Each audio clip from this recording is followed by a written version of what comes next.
Ibu tahu nggak itu? Lahwal hadis apa? Musik. Di kantor musik, di mall musik, di rumah musik, di mobil musik. Padahal 4 mazhab, Syafi'i, Hambali, Hanafi, Maliki mengharamkan musik. Kalau nggak tanya, kalau nggak percaya tanya Ustadz Firdaus, Ustadz Salim, Ustadz apa lagi di sini? Ustadz Agus. Pasti sepakat hukumnya haram. Itu dari kafir dan gereja, bukan dari Islam. Haleluya, haleluya, haleluya. Assalamualaikum bismillah. Haleluya, haleluya, haleluya. Assalamualaikum bismillah. Salam pagi. Aku kabarkan Injil keselamatan. Bapak Ibu nasi Tuhan, ketemu lagi dengan saya Evangelis Avraham Effendi Usman. Bagaimana kabar Bapak Ibu semua? Tentu luar biasa. Nah saudaraku para pecinta Injil Habaget, kita ingin membahas sedikit apa yang disampaikan oleh Ustadz Munzir Sitomorang. Tujuannya apa? Agar teman-teman kita dari seberang, saudara kita, sahabat, kerabat kita, mereka bisa berpikir dengan akal yang sehat, bisa berpikir dengan kritis, dan bisa berpikir dengan hati yang tulus. Jangan semua yang didengar daripada pihak penceramah, khususnya dari Ustadz Munzir Sitomorang, itu ditelan mentah-mentah. Ya, ditelan mentah-mentah. Kali ini kita tidak membicarakan Ustadz Munzir Sitomorang membahas tentang Alkitab, tidak. Membahas tentang kekristenan, tidak. Karena Alkitab dan kekristenan itu sangat tidak disenangi oleh Ustadz Munzir Sitomorang. Lebih-lebih lagi Ustadz Munzir Sitomorang itu sangat benci kepada Yahudi, Bapak Ibu. Sangat benci kepada Yahudi. Padahal kalau beliau mau jujur, apa yang beliau pakai, apa yang beliau nikmati itu hampir rata-rata penemunya orang Yahudi. Ya, penemunya orang kafir. HP yang dipakai Ustadz Munzir Sitomorang itu penemunya orang kafir itu. Ya, lampu segala macam, komputer, semuanya yang dinikmati oleh Munzir Sitomorang, termasuk mic yang dia bicarakan itu hasil penemuan daripada orang kafir, bukan orang Arab, bukan. Nah, kali ini Bapak Ibu, Munzir Sitomorang berkata apa? Musik itu haram. Ya, 4 mazhab. Ustadz Munzir katakan 4 mazhab itu mengharamkan musik. Mazhab Hambali, mazhab Hanafi, mazhab Syafi'i, mazhab Maliki. 4 mazhab ini, mulai Maliki, Syafi'i, Hanafi, Hambali, 4 mazhab ini mengharamkan musik. Ini kata Munzir Sitomorang. Saya pernah di pesantren Bapak Ibu, 6 tahun lamanya saya di pesantren. Belum pernah saya mendengar daripada ustadz dan ustazah kami di pondok pesantren maupun syekh pimpinan pesantren kami mengharamkan musik. Tidak pernah. Benar-benar tidak pernah. Nah, seandainya itu benar-benar haram, bagaimana hukumnya teman-teman kita dari seberang seperti Bapak Haji Roma Irama? Itu bagaimana? Terus artis-artis yang lain yang sangat terkenal di bangsa dan negara ini, di mana notabene mereka itu adalah orang musik, pencinta seni. Bagaimana hidup mereka? Bagaimana pekerjaan mereka? Kalau itu haram, berarti hasil yang mereka miliki, yang mereka nikmati, yang mereka dapatkan dari musik itu sudah tentu haram. Nah, maka kita ingin menghimbau atau ingin mengajak tetangganya Ustadz Munzir Sitomorang, ayo sesekali datang ke rumah Ustadz Munzir Sitomorang, jenguk ke rumahnya atau periksa rumahnya. Adakah televisi? Adakah dia memutarkan musik?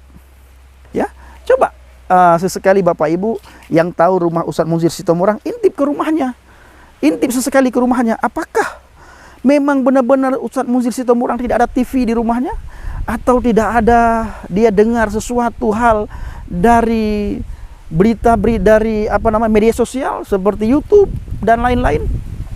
Nah, coba ya, kita saudaraku, dan bukan saja orang Kristen ya, hampir semua orang ketika stres, ya, ketika stres itu rata-rata orang dengar musik.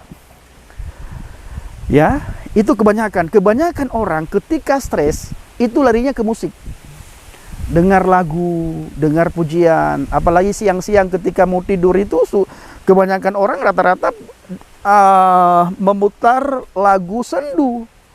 Nah, datang Ustadz Munzir Sitomorang yang baru lahir kemarin, istilahnya dia mengharamkan musik. Itu bagaimana nasib teman-teman kita yang bekerja, yang menekuni mengenai musik. Bagaimana? Orang-orang seni itu bagaimana? Karena bagi Ustadz Muzir Sitomorang, musik itu tidak ada istilahnya musik mu'alaf. Ya, tidak ada istilahnya musik muslim maupun musik non-muslim. Tidak ada. Yang namanya musik itu pasti haram. Itu kata Ustadz Muzir Sitomorang. Kenapa saya katakan begitu? Karena di sebuah pidato beliau, di sebuah pengajian Ustadz Muzir Sitomorang, beliau pernah menyampaikan bahwa tidak ada istilahnya itu musik Islami sama musik yang tidak Islami. Yang namanya musik pasti haram. Ini kata Muzir Sitomorang. Pernah dia sampaikan. Bapak Ibu nanti bisa cari di media sosial. Bagaimana pidato beliau, ceramah beliau, pengajian beliau. Belum lagi Bapak Ibu, kita bicara bagaimana Muzir Sitomorang benci dan tidak senang kepada Injil. Tetapi kita bersyukur, ya, dengan adanya Ustadz Muzir Sitomorang, Injil itu bisa masuk masjid. Kalau saya bawa Alkitab ke masjid, Bapak Ibu, saya tinggal nama. Ya, tinggal nama saya. Tetapi karena Muzir Sitomorang yang membawa kitab Injil, Ustadz Menahem Ali juga membawa kitab Injil ke dalam masjid, dan ustadz-ustadz yang lain membawa kitab Injil ke dalam masjid, sehingga Injil ini Bapak Ibu lebih populer dari kitab mereka. Itu Injil.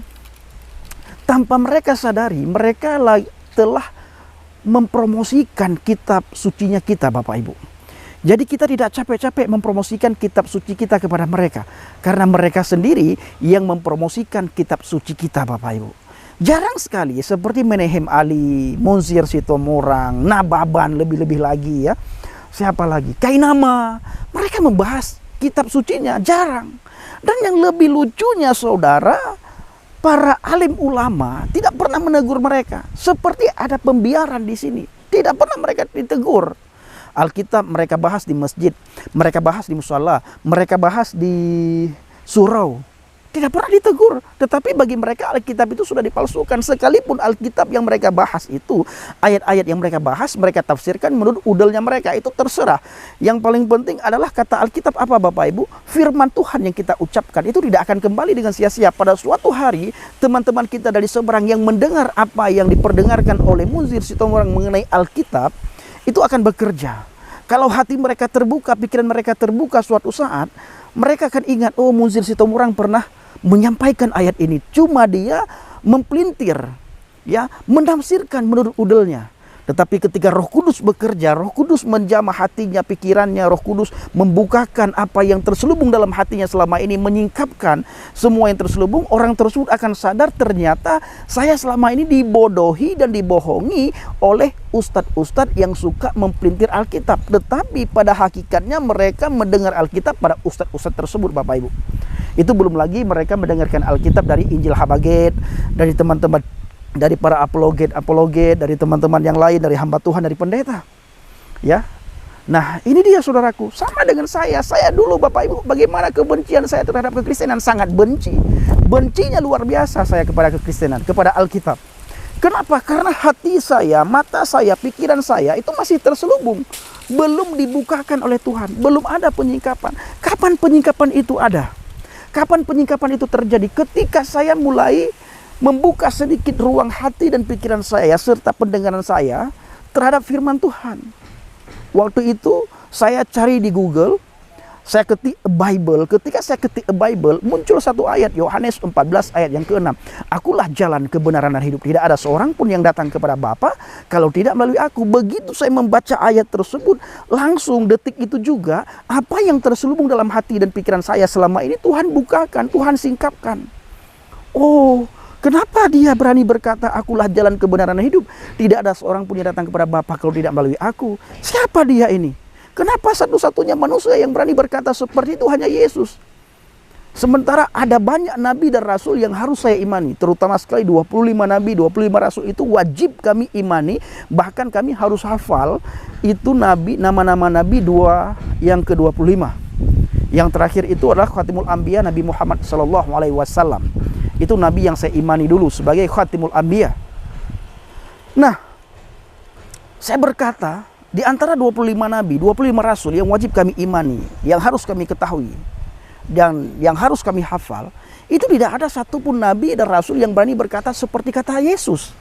Akulah jalan kebenaran hidup. Tidak ada seorang pun yang datang kepada Bapa kalau tidak melalui aku. Begitu saya membaca ayat itu, Bapak Ibu, apa yang terselubung selama ini dalam hati saya, dalam pikiran saya, dalam mata saya, dalam pendengaran saya, Tuhan singkapkan pelan-pelan sampai terjadi peperangan di dalam batin saya.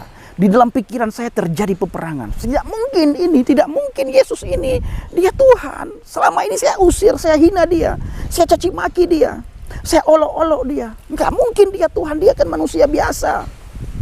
Bisa dilihat, bisa diraba. Nah ini Bapak Ibu sama dengan orang-orang di sekitar kita selama ini. Mereka melihat kemanusiaan Yesus, tapi mereka tidak mau melihat keilahian Yesus. Perkara-perkara yang dilakukan oleh Yesus itu tidak pernah mereka lihat. Yang mereka lihat adalah kemanusiaannya, kedagingannya. Yesus bisa berbicara, Yesus nangis, Yesus berdoa. Ini yang dilihat, dan itu juga yang saya lihat dulu. Tetapi begitu Tuhan singkapkan apa yang terselubung dalam hati saya baru tahu, saya baru mengerti, saya baru pahami. Sampai akhirnya Bapak Ibu, saya putuskan menjadi orang Kristen. Ketika saya putuskan menjadi orang Kristen itu tidak gampang. Saya tidak gampang. Tetapi pada akhirnya saya sampai dibaptis. Lalu tidak lama kemudian, berjalannya 2 tahun saya dalam masa dididik oleh seorang pendeta di sebuah gereja. Saya sampai dibina di situ, di gereja tersebut, dimentorin, dan sampai akhirnya saya ditasbihkan menjadi seorang evangelis. Tidak gampang mengambil gelar evangelis, itu tidak gampang. Belum lagi gelar pendeta, belum lagi menjadi seorang gembala, benar-benar tidak gampang. Dan beberapa waktu yang lalu ada yang menawarkan saya menjadi pendeta, saya belum mampu dan saya juga belum siap. Dan yang lebih penting bukan saya belum siap, saya belum memampuni. Ya, saya berpikir, saya merasa saya belum mampu. Akhirnya saya bilang, kalau ada teman saya yang lain, saya boleh nggak saya sodorkan namanya, saya bilang. Saya rekomendasi orang tersebut. Bapak itu bilang kepada saya, ya kalau Pak Pendi tidak mau, belum bersedia atau tidak bersedia atau bagaimana, beliau angkat tangan. Nah akhirnya Bapak Ibu, saya pilih, biarlah saya menjadi evangelis dengan gaya saya seperti ini. Karena saya memanfaatkan pengetahuan saya yang lama, sehingga pengetahuan saya yang lama itu bisa saya mixkan dengan pengetahuan saya yang saya dapatkan di dalam firman Tuhan dari Tuhan Yesus Kristus, Yeshua HaMashiach. Lalu ketika pengetahuan ini, 2 pengetahuan ini saya mixkan ketika saya melakukan penginjilan khususnya di pedalaman dan bertemu dengan banyak orang di sekitar saya, mereka sangat terbuka dan mereka mau mendengar, walaupun ada juga di antara mereka yang menolak. Tetapi ada beberapa, bahkan banyak sekali di antara mereka yang menerima. Untuk memberi diri dibaptis itu perlu sekali hati kita, kita memiliki hati Bapa. Kita harus terus memfollow up, kita harus terus-terusan kita ajak bicara, kita ajak sharing firman Tuhan sampai akhirnya orang itu memberikan diri dibaptis. Dan puji Tuhan, sudah ya walaupun tidak banyak banget seperti yang lain, adalah yang sudah dibaptis Bapak Ibu. Dan dalam hari-hari ini kita juga lagi memfollow up orang yang mulai terbuka hati dan pikirannya tentang firman Tuhan lewat channel kita Injil Habaget Bapak Ibu. Kita walaupun jaraknya yang kita tempuh itu jauh, kita tetap jalan. Di sana kita hanya kadang-kadang kita sambil ngopi, kita sambil makan, kita sharing firman Tuhan. Dan puji Tuhan Bapak Ibu, mereka sangat antusias mendengar. Dan beberapa hari ke depan, orang-orang yang kita layani, yang kita follow up hari-hari ini, mereka memberikan diri dibaptis. Doakan Bapak Ibu ya, doakan. Dan kita tidak mau mengekspos, karena tujuan kita agar orang yang kita layani, yang sudah percaya ini kita bina, lalu orang tersebut bisa menjadi penginjil, ya bisa menjadi pekerjanya Tuhan, bisa menjadi penuai di akhir zaman, dan mereka bisa berjalan underground istilahnya ya, tidak diketahui oleh publik. Nah, doakan Bapak Ibu. Nah, dan juga berkat-berkat yang Bapak Ibu bagikan, kita berbagi dengan teman-teman di lapangan juga. Sehingga teman-teman dalam melakukan penginjilan, kita tidak banyak berpikir hal yang ini bagaimana, ini bagaimana, ini bagaimana. Semuanya Tuhan sudah atur. Dan saya sangat bersyukur Tuhan pakai Bapak Ibu untuk membantu pelayanan Habaget, sehingga banyak perkara yang bisa kita lakukan. Nah, kembali lagi Bapak Ibu kepada pokok pembahasan kita, di mana Muzir Sitomorang tadi berkata bahwa 4 mazhab ini, ya mulai dari Maliki, Syafi'i, Hanafi dan Hambali, 4-empatnya ini mengharamkan musik. Nah, pertanyaan saya yang paling simpel adalah sebenarnya hukum yang dipakai oleh Ustadz Munzir Sitomorang itu hukum mana? Hukum siapa? Hukum Tuhan atau hukum yang dibuat oleh manusia? Kalau hukum Tuhan, nah tunjukkan dalilnya, bla bla bla bla, ya tunjukkanlah ayat, data segala macam. Kalau hukum manusia, ya itu terserah Ustadz Munzir Sitomorang. Karena bagi saya pribadi, kalau hukum Tuhan itu dari atas sampai ke ujung, sampai ke bawah. Kalau A, hukum Tuhan itu tetap A. Kemanapun kita pergi, kalau Tuhan bilang A, itu selalu A, tidak pernah berubah. Ya dan amin. Ya katakan ya, tidak katakan tidak. Itu kalau hukum Tuhan.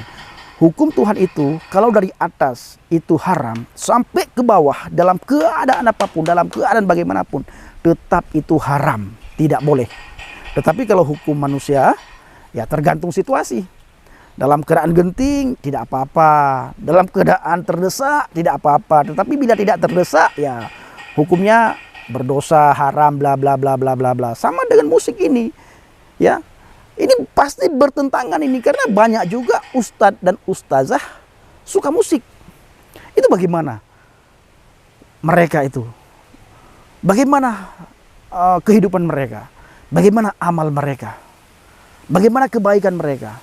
Dan bagaimana yang mereka makan selama ini dari hasil itu? Nah, kiranya melalui video ini teman-teman kita dari seberang, mereka bisa berpikir dengan akal yang sehat, bisa berpikir dengan kritis, dan bisa berpikir dengan hati yang tulus, ikhlas. Assalamualaikum warahmatullahi wabarakatuh. Salam Aki. Aku kabarkan Injil keselamatan. Bapak Yahweh Bishop Adonai Yesus Hamasiah Warwah Kudes memberkati kita semua. Haleluya, amin, salam murtadin. Saya mengucapkan terima kasih kepada Bapak Ibu yang selalu mendukung pelayanan Habaget, baik melalui doa, dana, motivasi maupun support saudara semuanya. Terus dalam doa dan pelayanan Habaget dalam doa syafaat Bapak Ibu semua. Terima kasih.